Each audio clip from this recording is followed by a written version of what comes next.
When we started, we need to start with what people are used to. We started with internal combustion engine, but this company was founded with purpose of providing electric vehicles.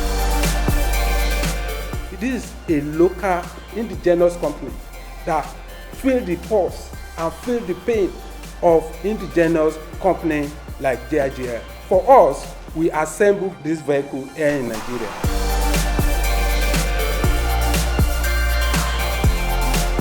Because we are part of Nigeria system, we understand the problem better, and that's why we are able to produce a vehicle that is most suited for Nigerian road.